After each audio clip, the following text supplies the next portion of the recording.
Saludos de nuevo, mecenas, seguidores, lectores y todos aquellos que nos apoyáis a Disidentia. El dinero no importa, no importa, ¿o no? Le sonará irónico, pero es la realidad. El dinero no importa. La economía no importa y por tanto el dinero no nos importa, nos da igual, nos da igual. Por ejemplo, aquí en España, pues hasta que no hablamos de cantidades de cientos de millones de euros, parece que el dinero que viene de la administración o se gasta a través de la administración, pues peccata minuta, ¿no? Recientemente veíamos a Pedro Sánchez en la ONU hablar de que íbamos a dar 30 millones de euros para luchar contra el cambio climático. España aporta 30 millones de euros. Más de uno diría, pues vaya porquería, ¿no? Qué poquito. Pues bueno, vamos a poner en contexto ese dinero que no importa. 30 millones de euros, si tenemos en cuenta el salario más habitual de España, equivale a las nóminas de todo un año de cerca de 1.300 personas. O lo que es lo mismo, una persona que tenga el salario más habitual en España, que es unos 24.000 y pico euros, tendría que reencarnarse y vivir 1.300 vidas para poder acumular esa cantidad. Desde el punto de vista de lo que derrocha la administración, es poco, pero el dinero en realidad es dinero. Pero, como ya digo, el dinero en la política, y también, y lo que es más grave, por lo que parece, en la sociedad, que de vez en cuando solo nos acordamos porque nos enteramos de algún chiringuito o de algún político que se lo ha montado muy bien.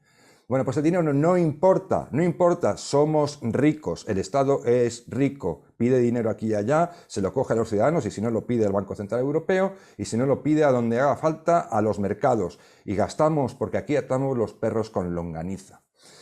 Y aquí se juntan luego muchas cosas, ¿no? Por ejemplo, como el dinero no importa, pues vamos a hacer una transición ecológica que nos va a costar miles, cientos de miles de millones de euros. ¿Para qué? Pues seguramente para no conseguir ni de lejos nada de lo que se ha previsto. Pero bueno, no adelantemos acontecimientos. Voy a hacer el programa con un invitado nuevo y bueno, pues él es economista, es broker y bueno, broker, ahora me corriges, Álvaro. Álvaro, tu apellido era, perdona que estábamos bromeando antes con tu apellido para que te lo digan bien. Climent, Climent. Climent. Climent, no, te iba a llamar Climentel. O sea, ya estabas tú harto de que te dijeran mal el apellido. Pero bueno, discúlpame. Álvaro, ¿el dinero nos importa a los españoles? No ya a los políticos, que evidentemente les importa solo a la hora de ganar votos, pero el dinero, ¿hay cultura del dinero público? ¿Hay cultura del gasto? ¿Hay cultura de vigilancia?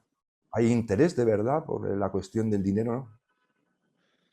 Bueno, esa es una muy buena pregunta en un país como España, donde realmente la cultura financiera, primero, ni se ha promovido, ni se quiere promover, y cuanto menos sepan los españoles de finanzas e inversiones, más tranquilos se quedan los políticos, porque si no entenderían todos los trapicheos que hacen en el día a día. Por ponerte un dato, ya que me preguntas si el dinero importa, es decir, que en España tengamos más de un billón, o sea, un millón de millones de euros en depósitos, ya te viene a decir la capacidad financiera de los españoles y de las familias en cuanto a la generación de rentas de ese dinero. Es decir, en un momento además inflacionista, donde estamos viendo que la inflación crece y crece y crece y estamos en niveles por encima del 3,3%, es evidente que hay una falta de cultura financiera tremenda. Luego, a la pregunta también te diría que hay dos mundos. Es decir, el dinero importa a aquellos que no están dentro del paraguas público y que de alguna manera tienen protegida su capacidad y poder adquisitivo de ese dinero, donde sus nóminas se ven más o menos, digamos que, incrementadas por la inflación o por algunos factores de ajuste que evidentemente les permiten seguir subiendo en sus nóminas todos los meses. Y luego está pues aquella empresa privada que tiene que abrir la ventana y la persiana todos los días y que al final es la que tiene que rascar de todas y cada una de las partidas de la cuenta de resultados para poder llevar pues un dinerito a casa que pueda pagar la factura de la luz, pueda pagar la comida, pueda pagar los colegios de los niños, etcétera, etcétera, etcétera. ¿El dinero importa? Pues depende de a quién se lo preguntes. Estamos viendo esta crisis, yo creo que ha puesto muy de manifiesto cuál es la realidad de la situación de España, es decir, quiénes están sufriendo y quiénes ni se han enterado de que existe la pandemia. Ya no voy a hablar de los políticos, que evidentemente tienen garantizado su sueldo y no han visto ningún tipo de recorte ni ningún tipo de, digamos, penuria durante este último año y medio, y estamos viendo toda la parte de autónomos y pymes y de empresas que se les ha obligado en muchos de los casos, no con ayudas directas, que ojalá las hubiesen tenido, sino con créditos ICO a endeudarse, y es una deuda que posteriormente tendrán que pagar. Igual que las moratorias de alquileres, de préstamos al consumo, etcétera, etcétera, etcétera. Entonces, hay dos Españas. Es decir, yo creo que esta crisis ha puesto encima de la mesa las dos Españas, la que paga las nóminas, la que paga los impuestos, la que realmente financia a la otra España, que de alguna manera, bueno, pues sigue creciendo en porcentaje, porque cada vez son más. Estamos viendo el incremento de salarios, de funcionarios públicos, estamos viendo que el grueso del gasto público cada vez pesa más sobre el PIB y que la parte de la empresa privada pues cada vez está perdiendo peso y que van desapareciendo empresas. Para que nos hagamos una idea, llevamos 82.000 empresas en los últimos 2 años desaparecidas y desde la pandemia llevamos casi 65.000. Si a eso le añades otro porcentaje de autónomos que van a caer probablemente después de que se levanten todas las ayudas de cese de actividad, más los ERTEs que se van a acabar convirtiendo en paro, pues vamos a tener una situación del sector privado que comparado con el peso del público, pues va a perder en torno de los 6-7 puntos sobre PIB. O sea que el dinero importa, pero solamente una parte, que son los que les cuesta ganarlo en el día a día. Bueno, pues estábamos comentando un poco, haciendo un briefing del programa antes de empezar, y te comentaba yo que existen 3 condiciones que ahora mismo pueden hacer que el dinero importe más que nunca. Y es 3 condiciones que se han dado por la cuestión de esta epidemia, de las medidas que se han tomado. Una de ellas ha sido que en general, pues si la gente no lo sabe, lo podemos decir aquí, o no es plenamente consciente, se bloquearon, prácticamente se bloqueó en muy buena medida la complejísima, delicada y imprescindible cadena logística, ¿no? La red logística internacional, que es la que permite llevar productos de un lado a otro, materias primas de un lado a otro, suministros de todo tipo, que ahora mismo todos dependemos no solo de lo que hacemos aquí, sino de lo que viene de fuera, pero eso en general todos, mayor o menor medida. Y ese bloqueo, pues que nos dicen ahora, o se dice, o se decía, bueno, pues al fin y al cabo que esto era cuestión de tiempo, porque bueno, se paralizó durante un tiempo y simplemente esto es como volver a abrir el grifo, que vuelva a correr el agua, cuando en realidad no es así. Haber parado esa cadena logística que es muy delicada y que intervienen muchos tipos de empresas con diferentes roles, con diferentes capacidades y diferentes funciones a nivel global, pues un momento que sufren un bloqueo de meses, una reducción drástica del flujo, de su flujo de trabajo, pues como ocurre en cualquier otro sector, pues hay algunas que, bueno, pues tienen que cerrar, otras tienen que reducir enormemente sus recursos. Por ejemplo, si es una naviera, pues lógicamente, seguramente ha tenido que desprenderse de varios buques y continuar saliendo adelante con muchos menos, o han sido embargados, o, bueno, esas pequeñas empresas de distribución que han tenido que cerrar. Es decir, se ha producido una ruptura, digamos una necrosis, en el sistema de logística internacional que ha afectado a parte de ese tejido. Por lo tanto, ahora no solo abrir el grifo para que vuelva a circular, sino que se ha producido un daño que ahora hay que reparar. Tiene que ser reparado. Ya no vale con abrir el grifo. No, ya no hay restricciones, ya vuelvan ustedes a funcionar. No, porque hay unos agentes que ya han desaparecido o que se han reconvertido o que han perdido capacidad. Entonces, esa condición unida, por ejemplo, que también está vinculado y de alguna forma hay una sinergia, pero bueno, es un factor. Otro segundo factor es el incremento enorme del precio de las materias primas y de los combustibles, ¿vale? De los hidrocarburos, y del petróleo, vamos, también de la refinería, del refinado y del transporte del refinado, y también una tercera pata que es el exceso de liquidez. Es decir, cuando estamos hablando de que vamos a la inflación y tal, que es algo que va a ser coyuntural, yo creo que hay 3 elementos ahora mismo, Álvaro, que no tiene por qué ser así, pero que apuntan a que quizá nos hemos metido en un buen lío, en un lío más gordo del que parece.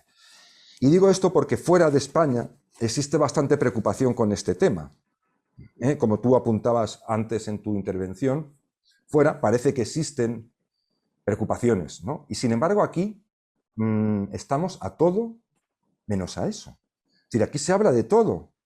Hay polémicas por todo. Ahora hay una polémica con las vacunas, una serie de cosas, una especie de enfrentamiento entre unos y otros por el tema de la vacuna, a estas alturas, con prácticamente más del 80% de gente vacunada y los que no se vacunen, pues que van a ser una minoría. Ese es el gran tema, ¿no? Ahora mismo una especie de cruzada, de santa cruzada a machetazo limpio, ¿no? A mandobles.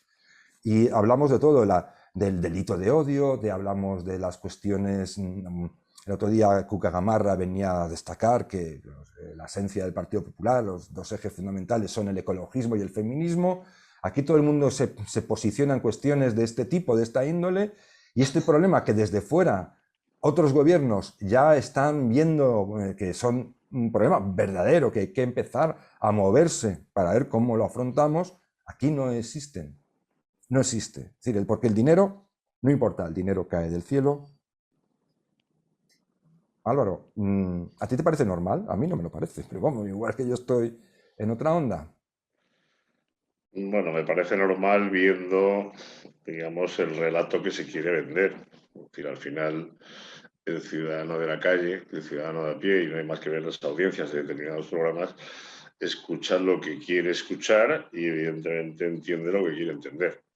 Es decir, en la medida en que los problemas del ciudadano español los marca una agenda en los medios de comunicación que viene a su vez dirigida por una escaleta que les ponen pues, los dirigentes políticos para que sea ese el tema de discusión, como ya hemos visto en todas y cada una de las actuaciones de este gobierno, en los escándalos que han ido apareciendo, al día siguiente tenías una especie de bomba de humo que tapaba el escándalo anterior y nos entrábamos en otro tipo de temas que no son precisamente los que nos importan. Pero bueno, hablando desde el principio y hablando del parón, digamos, de esa cadena de producción, esa logística a nivel internacional, es evidente que tú no paras un país como se paró España durante 3 meses y si lo pones a funcionar al día siguiente, ¿no? Es decir, pero no solamente porque no lo puedes poner inmediatamente, sino porque es que además la incertidumbre con el virus ha sido de tal magnitud que era imposible que los propios empresarios, las propias factorías, las propias empresas pudiesen tener una visibilidad más allá de un mes. Es decir, cada 2 por 3 oíamos, ya hemos vencido al virus, ya podemos salir, lo oímos en verano del año 2020, lo hemos vuelto a oír en el verano 2021. Y no ha sido así. Es decir, la verdad es que luego ha habido más restricciones, la producción se ha vuelto a parar, los empresarios no han recuperado a la gente en los ERTES, era una especie de pescadilla que se mordía la cola y una pelota que aumentaba constantemente. Con lo cual, el parón de producción no solamente esos 3 meses de bloqueo, sino que han sido muchos meses en los cuales pues, ha habido todo tipo de situaciones, desde falta de inventarios en muchos productos, problemas de consumo, exceso de ahorro, es decir, podemos poner toda la pelota encima de la mesa y sería muy complicado analizarla desde un punto de vista económico. Pero en cualquier caso es evidente que no se pone esto en marcha de la noche a la mañana y menos si no tienes claro qué es lo que tienes que hacer en una política de medio y largo plazo. Y a mí lo que me parece es que al final esas bombas de humo que tapan los diferentes escándalos que estamos viviendo son precisamente porque hay una falta total y absoluta de estrategia a medio y largo plazo y no saben muy bien por dónde acaban de salir. O sea, no tienen muy claro qué es lo que se tiene que hacer, no tienen muy claro qué es lo que tiene que implementarse para poder salir adelante de esta crisis, que hay que recordar que es una crisis inédita. Es decir, yo llevo 35 años en el mercado financiero y nunca había habido una situación similar. Comprendo que es complicado hacer estimaciones, comprendo que es complicado hacer predicciones, pero dicho eso, es decir, ya llevamos 1 año y medio de pandemia, prácticamente se puede decir, no digo que la hayamos superado, pero prácticamente sí. Y lo que tenemos que empezar a pensar es que haya alguien que sea capaz de poner una hoja de ruta encima de la mesa que permita que todos esos cuellos de botella, esa falta de suministros, ese incremento de materias primas, ese problema que nos estamos encontrando, al final nos diga que en un plazo de 4 o 6 meses las soluciones son esta y esta. El ejemplo lo tenemos en el precio de la luz. O sea, cuando tú ves que el precio de la luz se te da casi 200 euros por megavatio hora, y lo único que oyes de un gobierno durante meses es que llevamos con el precio de la luz desde prácticamente antes del verano, finales de primavera, y ves que los precios del gas prácticamente se doblan, que los precios de los derechos de emisión de CO2 prácticamente se triplican y que todo va redundando en una factura. Y después de un máster en los medios sobre la factura de electricidad, que yo creo que no debe haber ningún español que no sepa cómo es la composición de la factura de la luz en este momento. No. Yo te digo que no lo sabe ni la inmensa mayoría de cómo se compone la factura de la luz. Pues no será por el máster que se ha dado en todas las televisiones, radios, periódicos. Es decir, el que no quiere saberlos porque no quiere saberlo. Volvemos a lo mismo al principio. Es decir, entiende lo que quiere entender y aprende lo que quiere aprender. Lo que ha quedado claro, y lo ha dicho por activa y por pasiva hasta los más compulsivos de las tertulias, es más del 60% de la factura son impuestos. Pues, gobierno, ¿quiere usted bajar el impacto del precio de la luz en la gente que está pagando una factura en este momento? Pues tiene usted muy claro, baje los impuestos. Pero no me haga una bajada de bombas de humo del 21 al 10% del IVA solamente para aquellos que tienen contratados 10 kilovatios hora. No me haga eso porque eso no lleva a ningún sitio y eso no soluciona ningún tipo de problema. Hágalo extensiva a todos los consumidores directamente. Segundo, si usted es el que se está forrando con todo lo que va a ingresar este año adicional por la subida de los precios del CO2, que van a ser un total, en su totalidad, de 3.500 millones, es decir, casi 2.100 más que el año anterior, no me ponga solo 900 euros de reducción para reducir el impacto de la factura. Ponga usted más. Y ya verá usted cómo somos capaces de tener una factura de la luz que tenga cierto sentido dentro de la vorágine que se está montando. Y luego, además, coja usted a Europa, siéntense y vamos a decidir cuál es el sistema de imputación de precios en el pool que permita que las energías entren a un precio medio ponderado en función del coste de producción de cada energía. No me marque usted el precio marginalista con el ciclo combinado, que es precisamente el que más está subiendo en coste de producción por el precio del gas. Eso es lo que tiene que hacer. Hágame usted una planificación estratégica, siéntese con la gente que sabe del sector eléctrico, no vaya usted a meterle la mano a los beneficios extraordinarios de las eléctricas porque son las que se van a forrar. No, perdóneme, el señor Sánchez Galán, el presidente de Iberdrola, salió el otro día. Sánchez Galán no es sospechoso de meterse con ningún gobierno, más bien todo lo contrario. Es uno de los directivos del IBEX que de alguna manera siempre ha sido afín, digamos, a los gobiernos y nunca se han quejado en demasía porque bueno, no les ha ido demasiado mal. ¿Pero qué ha venido a decir? Oiga, perdóneme, que yo no lo estoy forrando, que el que se está forrando es usted. O sea, el que está ingresando precisamente es el Estado. O sea, la recaudación este año, 2021, con respecto al año 2019, en muchos de los impuestos ya está superada.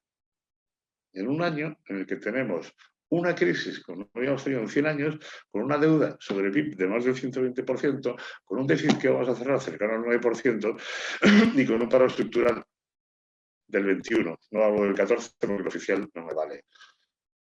Con lo cual, me está usted diciendo que precisamente en el año donde la luz está disparada, donde las materias primas están disparadas, el precio de la gasolina subió un 50% este año, todos los componentes de la cadena de producción van aumentando su precio mes a mes, lo cual quiere decir que los bienes finales al final que nos llegan a nosotros los vamos a pagar mucho más caros.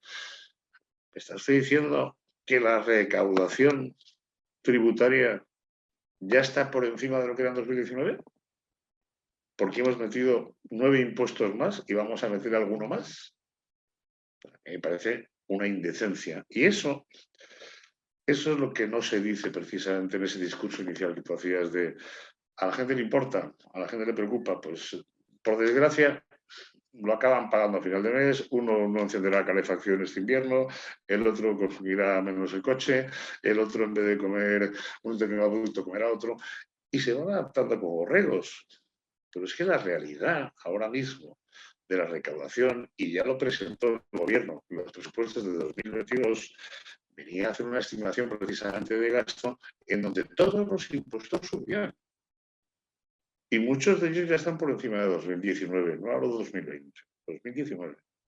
Lo que quiere decir que te están haciendo una extracción fiscal al ciudadano por todas y cada una de las diferentes oportunidades que tienen. Véase IVA, véase sociedades. Ahora quieren poner un impuesto de sociedades mínimo del 15%. Ya que nos suban el IVA al 40, o yo qué sé, o que directamente nos ponen ya pues, los impuestos sociales los doblen. O sea, si al final esto es financiar una estructura pública que es la que ellos quieren para tener un, digamos, núcleo de votos a futuro y que puedan tener una renovación en las próximas elecciones y puedan seguir en el gobierno, pues dígalo usted las claras, pero no engañe a los ciudadanos. Es decir, todos tenemos una factura a final de mes, estamos viendo lo que está pasando, vemos los mercados y yo comprendo que al ciudadano a pie le cuesta llegar a estos niveles a lo mejor de tanto tecnicismo, pero es que al final es la factura que van a pagar al final de mes.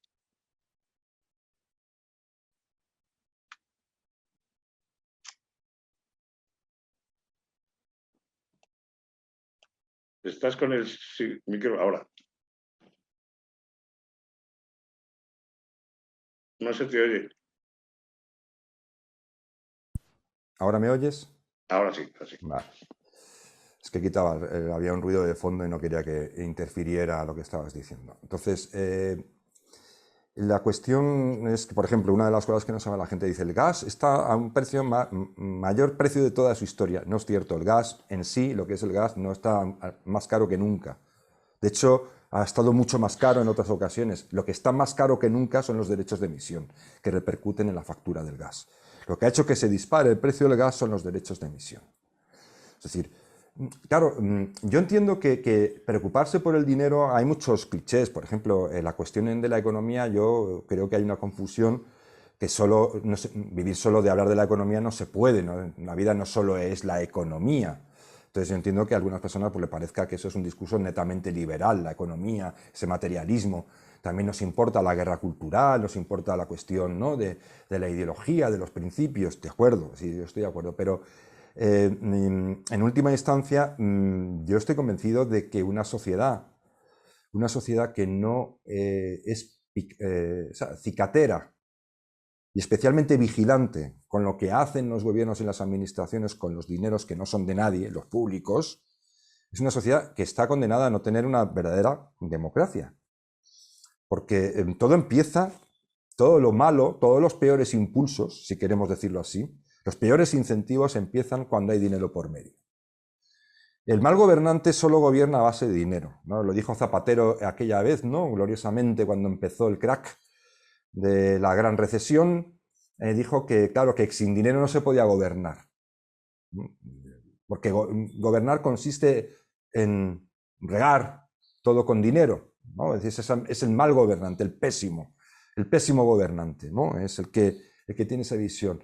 Pero si nosotros no le damos mayor importancia, solo nos enfadamos, por ejemplo, que hay un chiringuito, que algún político, pues de repente que es un patán, y nos enteramos que gana 200 y pico mil euros al año. Entonces, claro, nos miramos lo que ganamos nosotros, vemos lo que gana el personaje en cuestión y nos cogemos un mosqueo de 3 pares de narices, ¿no? Pero la cuestión es que no nos importa. Es decir, hemos estado con el debate del precio de la luz. Hoy salía la noticia que vuelve a batir el récord. Ya no es novedad, ya no llama la atención a nadie. Está, no sé a qué precio estaba, un disparate, no sé si cerca de 200 euros ya, rozando los 200 euros, ¿no? El megavatio, no sé cómo funciona esto, bueno, en fin. En el pico 208. Sí, bueno, pues es un disparate, ¿no? Entonces, pero ya el debate sobre la cuestión de la luz ya se ha aflojado un montón, ¿verdad? Ya no, ya estamos en otra cosa, ¿no? No sé qué tocaba hoy. ¿Hoy qué tocaba? Hoy tocaba enfadarse con, no sé, insultarse por algún tema en concreto puntual o qué es lo que había, cuál era la agenda de hoy. No, yo es que ya me pierdo, yo ya me he perdido. Pero el caso salario mínimo interprofesional. Bueno, claro, lo que dices tú, es decir, subimos impuestos aquí, hacemos esto, no hacemos lo otro de allá, dejamos sin hacer aquello que es importante, pasamos olímpicamente de aquello otro, pero lo arreglamos subiendo el salario mínimo, ¿no? Es decir, oiga, que España es un país que se está empobreciendo, no hay problema. Cogemos, subimos las pensiones, subimos el salario mínimo interprofesional, y le damos una paga a los ninis. Ya está, asunto resuelto. Es decir, oiga, ¿por qué sube usted el salario mínimo esa poca cantidad? Oiga, ponga a cada persona un salario mínimo de 6.000 euros al mes y somos un país de millonarios, de gente rica. Yo creo que a mí me angustia mucho, Álvaro, me angustia mucho. Con este gobierno, desde luego, la cosa alcanza cotas inauditas, ¿no? Parece que estamos batiendo récords legislatura tras legislatura, batimos récords mundiales, Pero también te digo, no veo, bueno, claro, ahora ha salido Rajoy a decir al PP que tiene que hablar más de economía. Claro, si ya lo dice Rajoy ya nos ha hundido a todos. Porque si lo dice Rajoy basta que lo diga para que todo el mundo piense que lo que hay que hacer es dejar de hablar de economía, ¿no? Pero ahí igual acierta Rajoy, porque hasta como un reloj estropeado es capaz de dar bien la hora 2 veces al día, ¿no? Pero nos importa, no nos importa. Es decir, tenemos, dices tú, una deuda del 120% del Producto Interior Bruto. Creo que te corrijo, el 126. Pero ves, ese No, matiz, a 127,1. ti sí, pero ese matiz, 127,1. Te corrijo yo a ti porque se depende del pues nominal que mira, cojas. 126,1. Bueno, pero la gente dice, bueno, 120, 127. Pues en realidad, oiga, es Ya que lo pagará alguien. ese pequeño margen, ese pequeño, entre comillas, del 7% son 80.000 millones. 80.000 millones. Y vuelvo al ejemplo del principio del programa, si me permite, ya te dejo continuar. Es decir, es que una ayuda de 30 millones es un señor reencarnándose 1.300 veces sin parar de trabajar hasta el día en que se muera. Las 1.300 veces, cada una de esas 1.300 veces. O son 1.300 señores trabajando de sol a sol durante todo un año para pagar eso. Es decir, eso ingresaría. Ojo, y si hay que recaudarlo a través de impuestos, no son 1.300 señores. Hacen falta cerca de 4.000 señores o más. O señoras, perdón, para no ser un poco inclusivo. Entonces, bueno, o sea, yo por algún lado tendrá que romper esto. Yo no veo muy buen color, Álvaro, y ahora te voy a pasar a ti la palabra, hacia las perspectivas de lo que hay en el horizonte en general. No quiero ser el típico tío que va a ocurrir algo, una catástrofe, pero no soy optimista en cuanto a lo que se está juntando de cosas muy poco buenas. De cosas muy poco buenas. Hemos apuntado antes algunas, pero se están juntando demasiadas. Y tenemos no solo a un gobierno que está a por uvas, está en la cuestión de su relato, de vender cuestiones ideológicas, vender buenas intenciones, pero también es verdad que tenemos una oposición pues, que está, pues, no sé, preocupada quizá por otras cosas, ¿no? Y ¿alguien tiene un plan? ¿Tú has oído que alguien tenga un plan por ahí? No, de hecho, si te lees los programas electorales de la gran mayoría de los partidos, los que han estado en el poder no han cumplido ni la mitad de lo que han dicho, con lo cual el plan es inexistente. Hablando de la deuda que te comentabas, es decir, y del gobierno que tenemos, la pandemia ha puesto encima de la mesa una excusa muy peligrosa, que es el hecho de que los límites de déficit y de deuda del plan de estabilidad de la Unión Europea se han reventado durante estos 2 años y probablemente el año que viene también se mantengan levantados, lo cual implica que dejan a los estados hacer lo que quieran con su déficit, que gasten lo que tengan que gastar y ya llegará Rajoy con las rebajas para poner las cosas en su sitio cuando toque y haga los recortes correspondientes que tendrán que hacer sí o sí países como Francia, Portugal, Italia o España. Para que nos pongamos un poco en contexto, desde que está Pedro Sánchez en el gobierno, el incremento de deuda que se ha producido en España, aprovechando además la pandemia, es de casi 260.000 millones de euros. 260.000 millones de euros. Lo cual implica que si lo divides por españolito, hemos aumentado en 5.500 euros nuestra mochilita desde que está Sánchez en el poder. Y si ya lo pones por día, vamos a un ritmo de 280 millones de euros diarios de incremento de deuda. Si cogiésemos solamente el último dato de julio, estaríamos creciendo en deuda en casi 800 millones de euros diarios. En cualquier lugar del planeta, en cualquier colegio, en cualquier universidad, en cualquier máster te van a decir que esto es absolutamente insostenible. Y que si además te miras las actividades esenciales, es decir, realmente para mí actividades esenciales son las pensiones, gasto en defensa, gasto en sanidad y gasto en educación. Si tú miras la evolución de los gastos que ha habido en estas 4 partidas, Si cogemos desde el año, hay un informe que se publicó recientemente por uno de los institutos de estudios económicos, creo que fue, que hablaba de que el incremento en el gasto total público en esos años había sido de unos 290.000 millones de euros, de los cuales solo 129.000 fueron a esas 4 actividades, que son las esenciales. Todo lo demás fue gasto no esencial. Si a eso le añades que en el último año y medio anchas Castilla con la pandemia, podemos gastar lo que nos dé la gana y nadie nos dice nada, nos podemos ir a un déficit del 8, del 9, del 10, del 15, del 25, porque nadie nos va a decir nada. Quiere decir que ese gasto, que tendría que ser coyuntural y en un momento determinado concentrado en sanidad, en prestaciones de desempleo, mantenimiento de las pensiones, por supuesto, y todo lo necesario para cubrir los ERTEs y los ceses de actividad autónomos, incluso ayudas directas que se tenían que haber dado a determinados sectores en este país, cosa que no se ha hecho. De hecho, 7.000 millones siguen todavía que las comunidades autónomas tienen que repartir a los autónomos y pymes que no han llevado. Estamos hablando de septiembre de 2021, casi en octubre. Quiere decir que todo ese gasto que tendría que ser coyuntural se está convirtiendo en estructural. De ahí a lo que comentaba antes del peso del gasto público y del sector público en el PIB. Es decir, veníamos de un 52, el gobierno pensó que en 2021 bajaríamos a un 49 y vamos a ir a un 56 mínimo al ritmo al que vamos.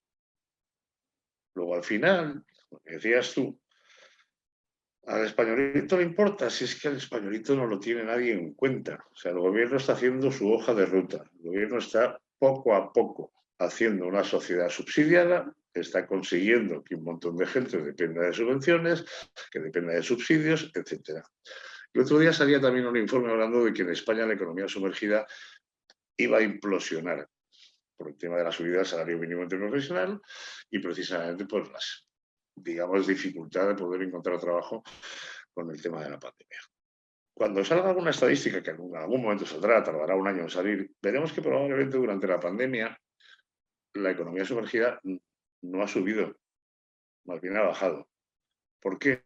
Porque si tú pones encima de la mesa una serie de subsidios y una serie de ayudas, el salario mínimo vital, todas las ayudas que se han ido concediendo, las que ya había, hay mucha gente que tiene que aflorar una determinada ingreso para poder conseguir esas ayudas, con lo cual vamos a encontrar que esa economía sumergida va a reducirse durante el periodo de la pandemia y volverá a aflorar cuando las ayudas desaparezcan.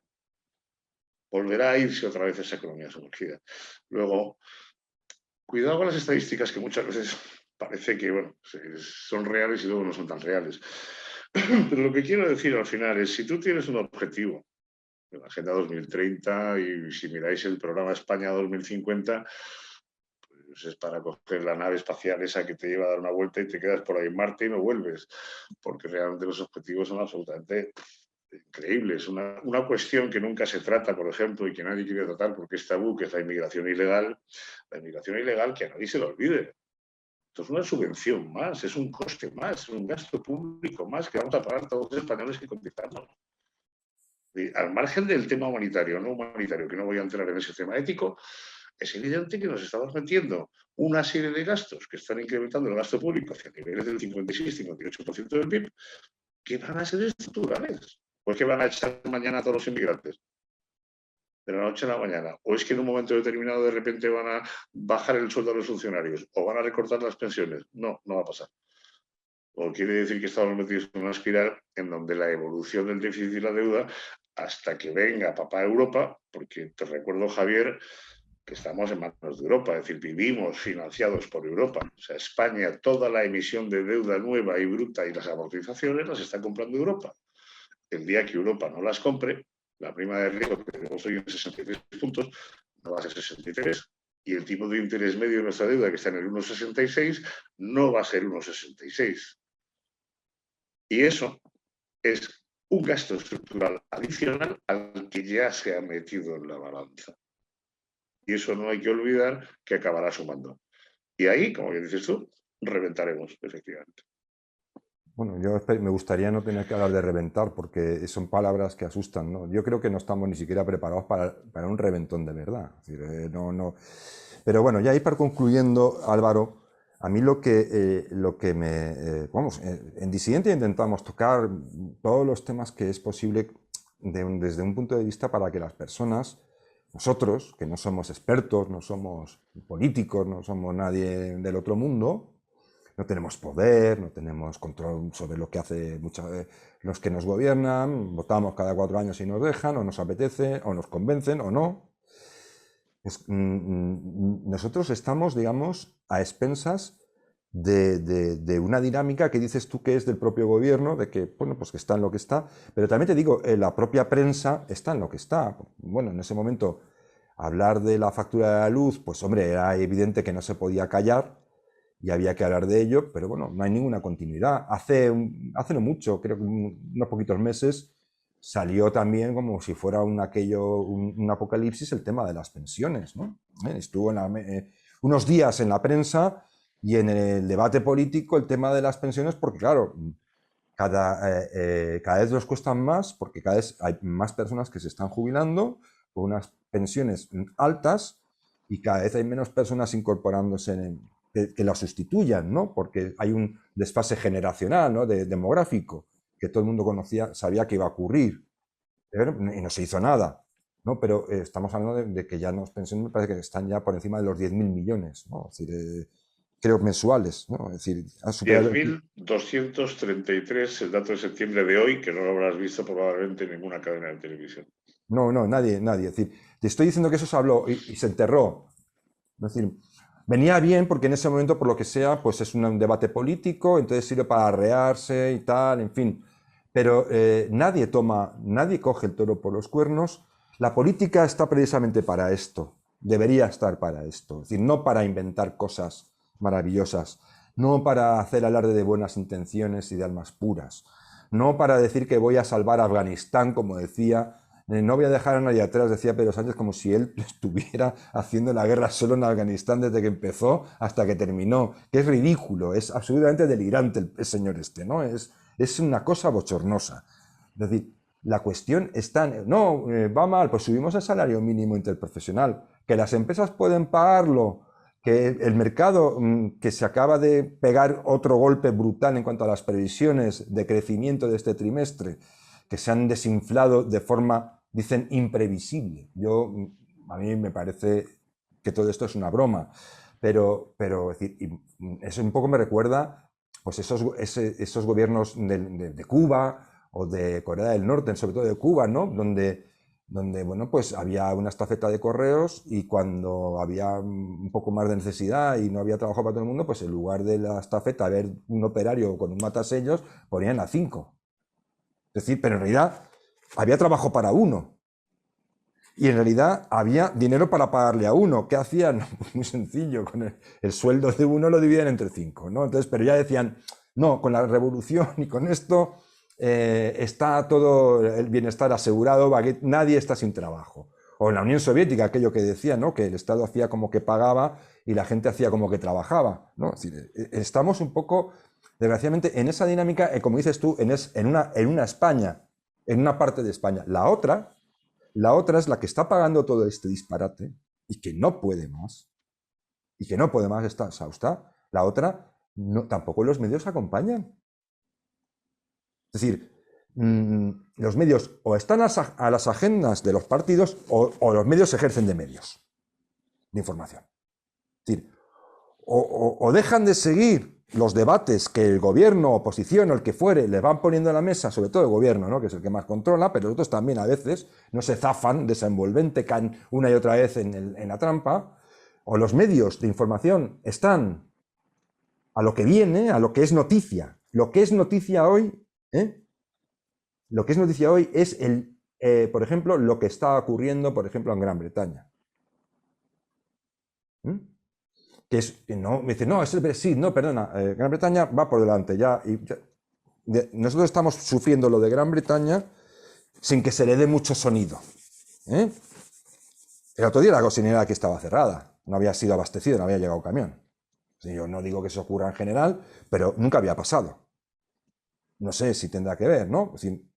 Pero, por ejemplo, aquí estamos pagando el precio de la energía muy por encima de lo que pagábamos hace 2 años, a un precio loco, enloquecido.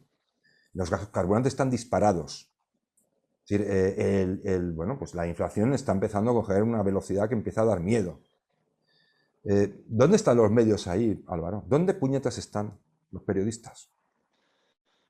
Bueno, los medios están, como bien has dicho tú, ya hemos comentado antes, en la escaleta que les pasa todas las mañanas.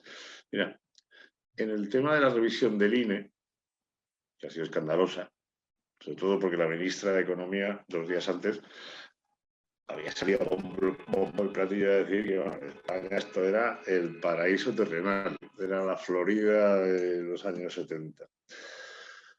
Los medios lo que tenían que haber cogido es, lejos de ir a lo que les gusta, que es la pelea entre el INE, a ver a quién me cargo, si hay que destituir a alguien, si estos tíos lo hacen mal, si el gobierno no se entera, si es que la Calviño lo ha escondido, tenían que haber salido con un titular al día siguiente diciendo España se estanca en el primer semestre del 2021. España crece en el primer semestre de este año el 0,4%. Ese tendría que haber sido el titular. Y además se estanca porque el consumo privado cae y la inversión se desploma. Las empresas no están invirtiendo y las empresas no están contratando. La productividad por hora trabajada cae un 9,3% a nivel interanual y tenemos un problema serio de creación de empleo. Y si no creamos empleo, que es lo que tendrían que estar los medios todo el día metiendo el dedo en el ojo al gobierno, las pensiones no se van a solucionar. A veces se piensa que las pensiones puede ser un préstamo permanente del gobierno a la seguridad social para que siga cubriendo el agujero y que no aparezca el déficit y lo pasemos el déficit al presupuesto general. No, habrá que generar una situación que permita flexibilizar el empleo y crear empleo. Y que las empresas puedan crear empleo para que ese empleo al final cotice y esas cotizaciones paguen a los futuros pensionistas. Y no estemos hablando ya del tijeretazo que nos va a llegar, porque a mí, Javier, ver al señor Escrivá tirado en un sofá como suele estar habitualmente, con el brazo tirado así, hablando de que vas a tener que trabajar hasta los 75 años, ¿qué quieres que te diga? O sea, como español, que cotizo todos los trimestres, me ofende. A mí me ofende, sobre todo cuando veo que ninguno de todos estos señores muy preparados, porque Calviño era la gran promesa, el señor Escrivá venía de la IREF, otra gran promesa, ninguno ha puesto encima de la mesa ninguna solución para que precisamente el problema de las pensiones se resuelva de una forma clara, de medio a largo plazo. No vayamos poniendo parches y que lo soluciona Rajoy, como dijo ayer en la convención, te va a tocar a ti solucionar el problema del recorte. No, es que esas gilipolleces, con perdón, y perdón por la expresión, pero es que ya llega un momento en que cansan, de unos y de otros. El Pacto de Toledo está para algo. El Pacto de Toledo es una patada a seguir, solucionenlo, siéntense y pongan encima de la mesa las medidas necesarias para crear empleo. Que tengamos más cotizantes y que al final tengamos una economía que crezca en productividad y competitividad. Y no el desastre que estamos viendo. Es que no nos damos cuenta. Permíteme, Álvaro, lo de la cuestión esta de las pensiones que comentas ahora. Yo creo que el problema está en que los partidos ninguno quiere soltar las pensiones. Es decir, las pensiones no deben estar en manos de los políticos. Claro. No deberían estar en manos de los políticos, primero, porque es un pastel muy tentador para hacer electoralismo, porque se ha jugado constantemente con yo subo las pensiones, no, yo las subo más, yo las subo menos, no, el otro las quiere quitar, no, las quiere recortar, yo las subo. Es decir, no tiene que estar en manos de los políticos, hay que quitarle ese juguete de las manos de los políticos. Y eso, sinceramente, Álvaro, ni Pacto de Toledo ni gaitas. Es decir, eso es una cuestión que nadie quiere. Nadie quiere porque es algo muy goloso, como tener un Estado que tenga contratados pues, cada vez más empleados públicos o que pueda de repente meter interinos a través de varios, todos sabemos más o menos cómo funciona, y de repente hacerlo fijos, ¿no? Llegar y hacer una ley, todos fijos. Es decir, hay que quitar de las manos de los políticos determinadas cosas. Es decir, hay que quitárselas. Cuando hablamos a veces de que el gran debate, descentralizar o centralizar el poder, no, mire, no. Sí, que está muy descentralizado, igual hay que centralizarlo, pero que esa no es la cuestión. La cuestión es cómo puñetas embridamos al poder, centralizado o descentralizado. ¿Cómo les quitamos determinados juguetes de las manos? ¿Cómo hacemos para que estos señores que han estado gobernando, sobre todo el partido, los socialistas que se llevan la palma, han gobernado mucho más, pero todos en general, sabíamos que iba a haber una crisis demográfica hace 35, 38 años con respecto a las pensiones. Se sabía desde hace ya más de 3 décadas, camino de 4 décadas. Y no se ha hecho nada. Nadie, el Pacto de Toledo, bueno, viene, pero el Pacto de Toledo tampoco era una cosa así maravillosa. Hombre, algo era, ¿no? Igual que la llamada reforma laboral de Rajoy. Reforma laboral como tal, pues tampoco era una reforma. Era una serie de medidas para intentar dinamizar el mercado de trabajo. Pero reformar no es eso. Reformar es algo mucho más ambicioso, mucho más duro y desde luego mucho más profundo. Y esta es la cuestión. Entonces, por eso decía que quizá en cierta forma todos están un poco interesados porque estos temas no estén en primera plana, porque obliga a que se posicionen. Y lo que Ya, pero ocurre muchas tú veces, lo Álvaro... decías antes, es decir, tú hablabas del incremento de las pensiones, yo te comentaba el dato de septiembre. El dato de septiembre es un crecimiento del 3,2%, pero es que las de las pasivas, las pensiones pasivas, crecieron un 5,5%. Es decir, si tú proyectas esto a final de año con las 14 pagas, más el incremento del 3,2, que es la media que estamos viendo durante el primer semestre, vamos a ir a 160.000 millones, el 14% del PIB.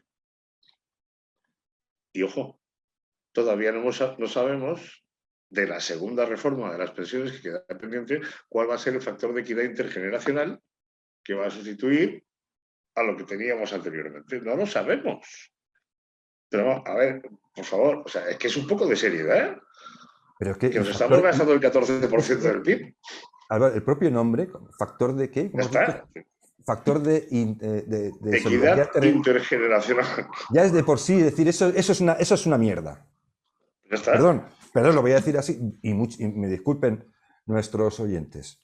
Eso es Sí, pero te lo una van a mierda. cortar al final del año que viene.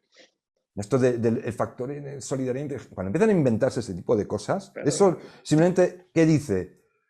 Te está diciendo, tanto va a haber, tanto se divide por los que hay y a tanto tocáis. Ese es el factor. ¿Va a ser No, el factor? lo que está diciendo es, los que vengan detrás, yo me voy a dejar este factor para finales del 22. Bueno, no molestar, no hacer demasiado ruido. Y como las elecciones las tengo en el 23, el que venga que se apañe.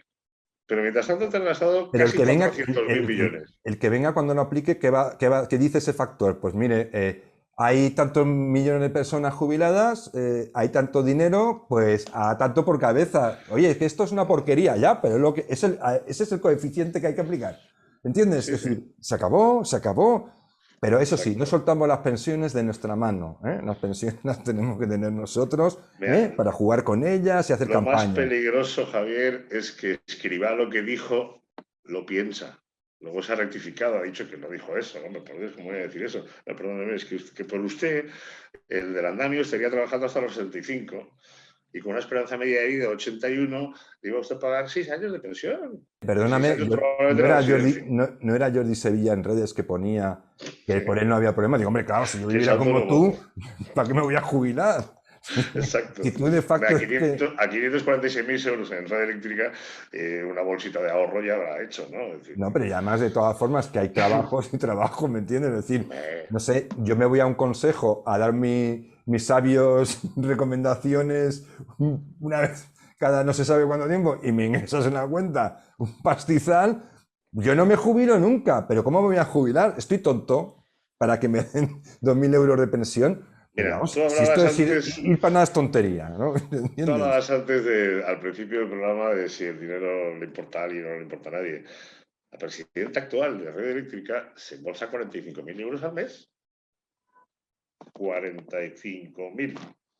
¿Tú te crees que le preocupa algo? Si la luz sube, si el petróleo sube, si el CO2 sube y que es un derecho de emisión. Pero vamos a ver, a ti te dicen, Álvaro, ¿Eh? nosotros porque estamos ya cascaetes y ya yo por lo menos, y me imagino que tú también, llevo ya cotizado demasiados años. Entonces, a ¿Cuántos? mí me dicen, no, llevas cotizados 40 años, pero te faltan otros 30 para jubilarte, mira, y dices, mira, en fin, ¿dónde está la K47? Porque Exacto, me va poniendo exacto, usted unos exacto. cuantos de estos en la mesa. Es ¿Entiendes? que Porque es hierve que la esto... sangre, Javier, hierve la sangre, es indignante. O sea, yo cuando veía a este señor repantingado en el sofá en la entrevista de la SER, que además es que lo hace al revés, se gira así, como si estuviese caído del anfiteatro, diciéndole que en Europa del 55 al 75 cada día se trabaja más. Yo lo veía y no daba crédito. Decía, pero ¿cómo puede ser tan tarugo? O sea, ¿cómo se puede decir semejante animalada? Es alucinante. Pero bueno, Bueno, para terminar, ya 2 minutos para hacer, y te pongo en el embolado, que siempre lo hago, y si no hay embolado final, no hay regalito, pues esto no vale. ¿Hacia dónde crees que va la economía en este momento con estos indicadores, no voy a decir catastróficos, pero sí preocupantes? ¿Hacia dónde? Así, no te voy a decir que nos digas lo que va a pasar dentro de 10 años, pero sí ya sabes un poco, muy brevemente, dónde crees tú que vamos a estar. Mira, muy brevemente. Quiero pensar que estamos en una situación de principio de ajuste. Quizás estamos viendo lo peor de lo que ha sido con la pandemia y los efectos colaterales que se han ido encadenando y que ahora estamos viendo lo peor. Quiero seguir pensando que los bancos centrales van a estar ahí para intentar aguantar el chaparrón, porque con el volumen de deuda que tenemos a nivel mundial, que es ya el 350% del PIB mundial, no van a decepcionar y aguantarán y serán suficientemente flexibles para no tensionar los mercados de deuda más de lo que ya están. Y quiero pensar que de alguna manera, aunque vamos a ver bajadas probablemente en las bolsas, porque se van a ajustar las valoraciones, es decir, en el momento que veamos ese final de los estímulos, de compra de estímulos, los bancos centrales empiezan a ajustar un poquito más las clavijas, volvamos a la senda de estabilidad presupuestaria, etcétera, pues va a haber un ajuste de valoraciones. Ahora mismo los activos financieros están sobrevalorados y absolutamente inflados artificialmente. Ese ajuste se producirá. Que sea una megacrisis, no creo.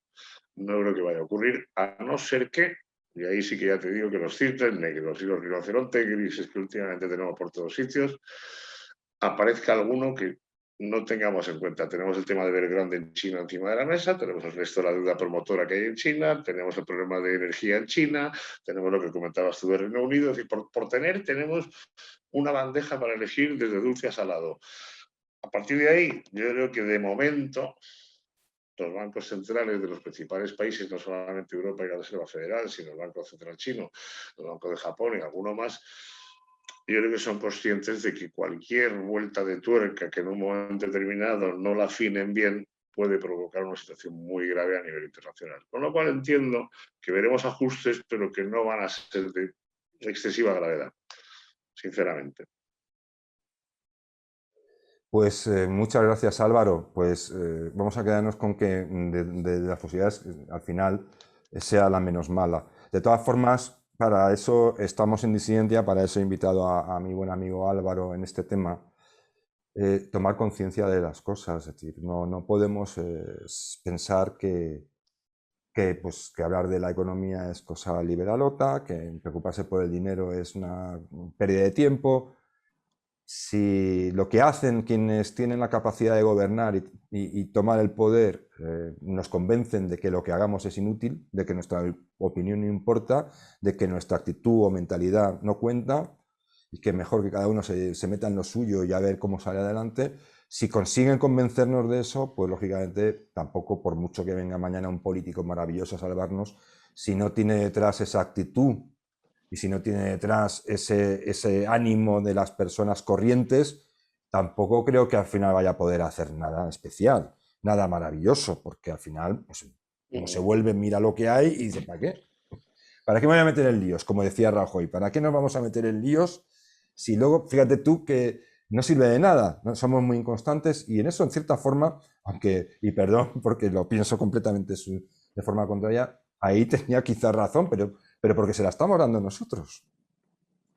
Así es, efectivamente. Hay una cosa que yo creo que los españoles deberían de empezar a pensar, de que España es como un hogar, es decir, una empresa, llámalo como te dé la gana. Es decir, hay unos dirigentes y unos señores que son papá y mamá, que son los que tienen que organizar el hogar y los gastos y planificar su presupuesto. Bueno, pues que piensen en lo mismo. Es decir, si ellos en su casa en un momento determinado tienen una situación excepcional, bien de uno de los miembros en casa parado o tienen un problema y no acaban de encontrar trabajo, pues reducen los gastos, pues que lo trasladen a los gobernantes. Oiga, exíjale usted lo que haría usted en su casa para el resto de España. Es decir, ya, corte el gasto, sea usted austero, no es el momento de esta fiesta que estamos viendo y hay que empezar a apretarse el cinturón. Pero es que esto es economía doméstica trasladada a un país. Bueno, ya sabes que los keynesianos y luego los socioliberales son de la opinión de que precisamente eso es contraintuitivo, que cuando más tal, más hay que gastar. Bueno, ya... Bueno, eso da para mucho. Ahí, como decía, ahí no era economista, pero Paul Johnson me hizo mucha gracia cuando dijo que efectivamente Keynes tuvo razón, pero para dársela fue necesario derrochar dinero a las puertas durante muchos años en Estados Unidos a través del New Exacto. Deal, y luego además, como no terminaba de funcionar la teoría keynesiana, hizo falta una guerra mundial. Y luego una reconstrucción mundial para que entonces la teoría de Keynes se pudiera más o menos decir, igual tenía razón, pero imagínate tú desde entonces hasta ahí lo que ha llovido. Pero bueno, muchas gracias, Álvaro. Gracias por participar conmigo en este programa. Ya sabes, esta es tu casa. Y nada, pues como les digo siempre a nuestros seguidores y oyentes, últimamente lo he cambiado un poco para dar más ánimo. Antes decía que tengan una semana lo más llevadera posible, ahora digo que tengan una semana lo mejor posible. Y muchísimas gracias por estar ahí.